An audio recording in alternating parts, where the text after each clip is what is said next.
Okay, so today, guys, we are playing the €888 Ace8 Live main event at the Casino Gran Via in Madrid. We are yet to make any cashes of any description in any Ace8 Live main event, but I am actually feeling, I probably shouldn't say this, I am actually feeling quietly confident about this one. It's almost certainly misplaced confidence. I have no reason to believe that I'll be successful in this tournament, but I am seeing some rather erratic play over my first few days in the city, and I'm feeling like maybe this is my time to take advantage. It's a pretty deep structure, it's long, it's gonna go late into the early hours. They start really late here in Spain. Suits me because I've got a nice little sleep in, a good workout, I'm feeling good. But it's 5 minutes until we have to take our seats, so let's go into... Only 5 minutes until we have to take our seats, so let's go and do that and spin up some motherfucking chips.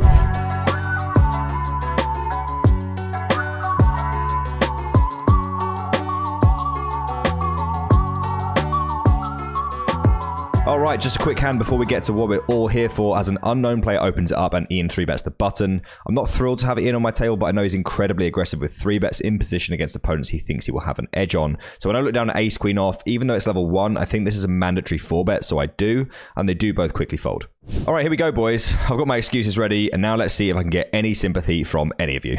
I'm going to cover villains' whole cards for the first run-through to let you see the situation from my perspective. We're still in the first level, with no one really showing down any hands so far. We get an open from an unknown Austrian fella wearing headphones and a call from former Barcelona player Alex Vidal. I look down at kings on the button and bump it up to 3k, and within about half a second, Mr. Kribich makes it 10k to go. We started the hand with around 130 big blinds effective, and I'm literally already upset. I obviously don't play many 1ks, but I have to assume the most likely hand someone's going to have here is aces. I'm obviously never going to fold, but I decided that jamming in this circumstance was a bit unnecessary. We call the extra 7,000 and see 3 more cards. The flop seems okay. It's 8-7-3 with 2 clubs, and very surprisingly, our Austrian friend checks. I assume we're facing a lot of ace-king type hands here, and who knows what else, but I do have a very clear bet regardless. A small sizing seems good, so I toss out 6,000, and again, after very little deliberation, Kribich jams 100 big blinds down my throat. As you guys will know, I have seen some shit in my life, and a lot was going through my head, so I entered a potentially unreasonable tank. He thinks the guy's got aces. He doesn't know the guy.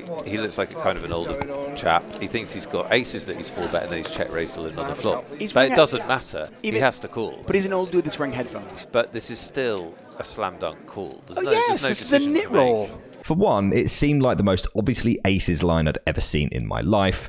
A snap 4-bet in early position in the first level of a 1k, followed by a snap check jam on the flop for 130 big blinds, just seems entirely mental with anything that isn't aces, and I had no reason to believe that this guy had any devious designs on this pot. The majority of my tank was actually not even thinking much about the hand itself, just feeling really sorry for myself and processing the brutality of potentially going out within the first level of my first 1k in nearly a year. After I got a count and figured ace-king of clubs and queens probably couldn't be ruled out definitively, I flicked in the call to end the ribbing I'd been getting from Nick and Tuck.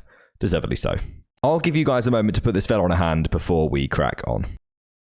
So my man shows up with the incredibly ballsy and rather questionable and punty looking ace-queen offsuit with a club, making me feel like a right dick. Ian is not happy with me and offers to muck my hand and get me fired, before the turn brings my attention back to the flush draw the Austrian fella's just picked up. It's got an air of inevitability to it, and I probably deserved an ace or a club, but alas the river is the 5 of hearts, and I double up very early on. I'm not sure it was worth embarrassing myself to this extent, but we have a healthy stack to work with regardless. Just a quick one here as Dicku opens things up with an optimistic king deuce of hearts for +2. Small blind calls and I come along with a jack 7 of spades. It's safe to say that Dicku has been getting involved a chunk, so jack 9 seems like a pretty good board to me. We checked the Romanian who bets 1,300, and I just call considering how much absolute shit is probably in his range. The turn is a super brick and I stick to the plan, checking it over to Dicku who bets again for 2,400.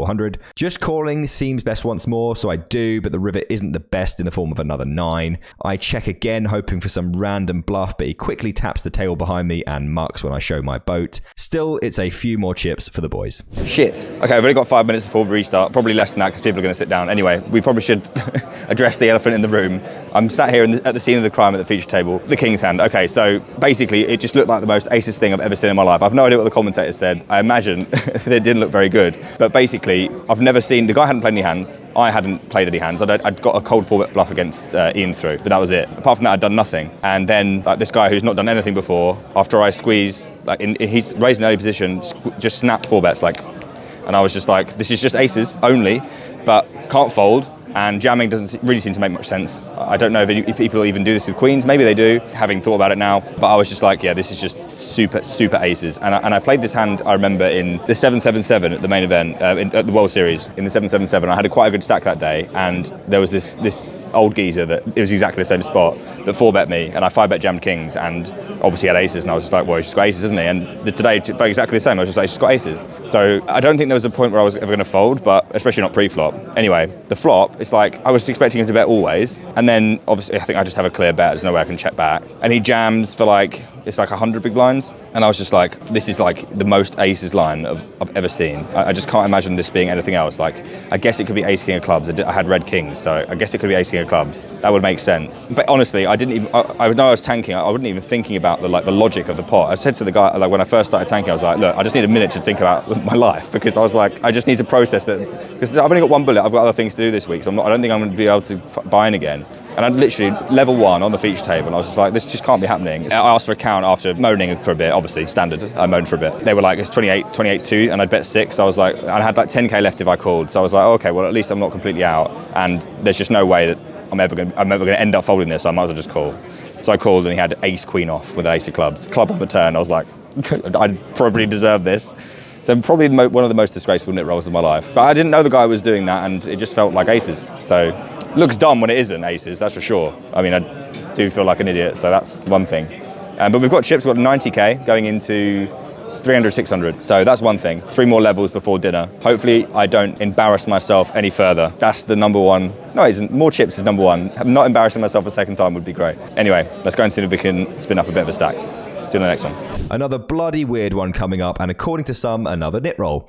We get a limp from a new Argentinian bloke, and I make it 3k on the cutoff with jacks. The button then starts asking questions before bumping things up to 8300, and after the limper gets out of the way, I think we only have one option, which is call. The flop is 9-4 deuce rainbow, which is either really good or really bad. I obviously check, and again, surprisingly, Mr. Gonzalez quickly checks behind before the turn brings the 3 of clubs. I think betting has a lot of merit here, since we probably get a lot of calls from ace-high hands that would do a lot of checking back with the wheel draw. Then again, it's come to my attention that everyone here is a bit shit, and maybe they're just clicking all sorts of buttons. Mr. Gonzalez does appear to be one such button clicker and fires out a bet of 9k. Again, nothing more to say here as we call and take a river, which happens to not be my favorite as the 5 of diamonds rolls off. I check expecting to have to fold a lot, especially when Gonzo picks up a stack of blues, but he seems to have second thoughts as he places them back down, picks up just 1 off the top and bets 5k into 37k. Obviously don't need to win very often here at all, but I was wondering if that likelihood was even in the 10% region.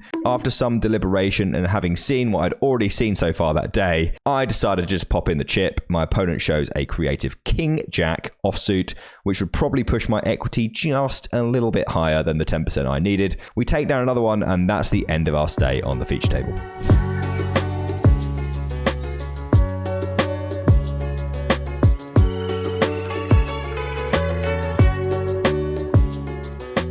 How are we doing, guys? Just got done with dinner break. Not the best lighting in here, and there's a bit of ambience going on. Hello.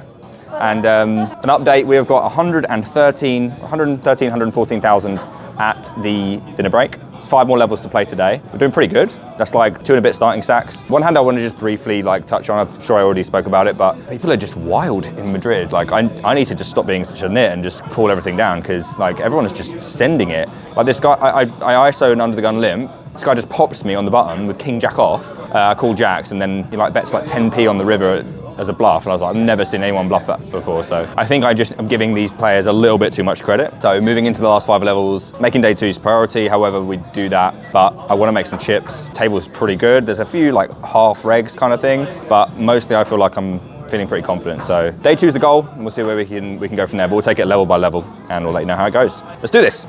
So we're headed to the outer tables to see out the remainder of day 1, and after a lull in the action for me, I look down at a couple of kings. The under the gun player opens to 2,500 and the cutoff makes it 6,000, which is extremely pleasant viewing. I go to 14,300, and while under the gun gets out of the way, the cutoff is determined to see the flop no matter the price. We get a super clean one, 10-3 deuce with 2 diamonds. Seems like a pretty good board to size up and set up a turn jam. So I bet 17,600, and after a small deliberation, he lets it go. I have to say, I think I might default to my cash behavior and sizings a little more often than might be optimal, but it's all I know, and how bad can it really be? I do think that tournament players bet way too small too often, but what do I know?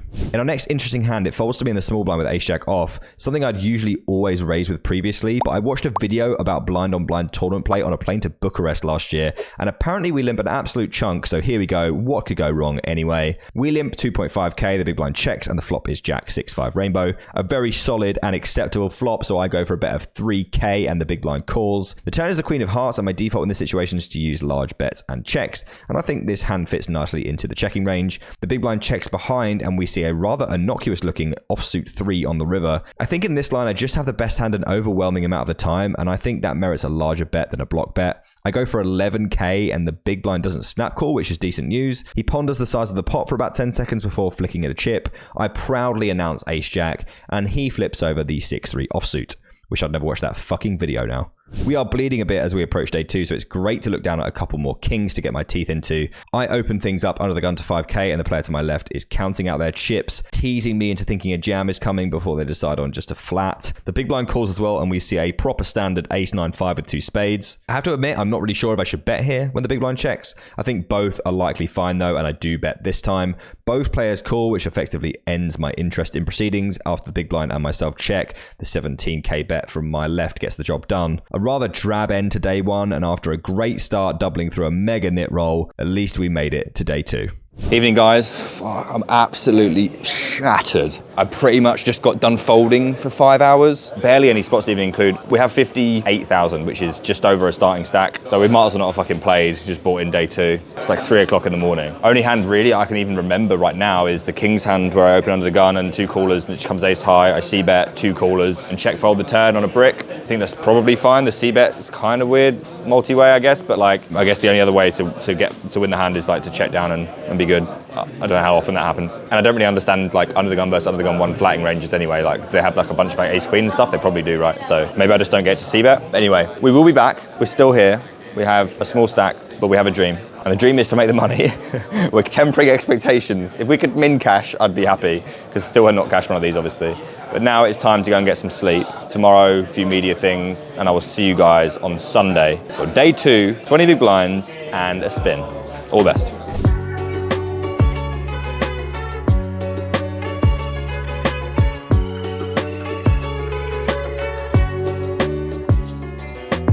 How are we doing, guys? We're here for day 2. Got the feature table in the background here, but I don't think we're going to be on there today, and I don't think we're going to last very long either. I thought I had 20 big blinds. It turns out we have 15 because the level's going up to 4k, and we have 58,000. There's a long way to go here. It will go deep into the night if we are still in it. Unfortunately, that seems unlikely. All in or fold for me. I don't really like that min-raising stuff off of 15 bigs, so we'll do our best to find a spot. We'll probably lose our all in, and then we'll hit the bar. See you soon.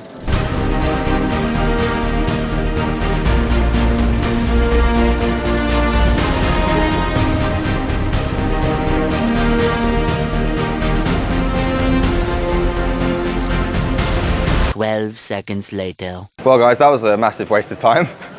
We lasted about 2 minutes, which was about a minute longer than I thought I was going to last. So yeah, GG. Had ace-jack in the big blind. Hijack opens to 2 big blinds. I have 13 big blinds with ace-jack offsuit in the big blind. I jam. Anyone opening light? Nope, shot kings. Okay, nice one. And then jack high board, but no help. And it's GG. So yeah, all that sweat for 2 days for nothing. But that's life. And now I'm just going to enjoy my time in Madrid for the next few days. Thanks for coming along for the ride as always, and I will see you guys on the next one. All the best.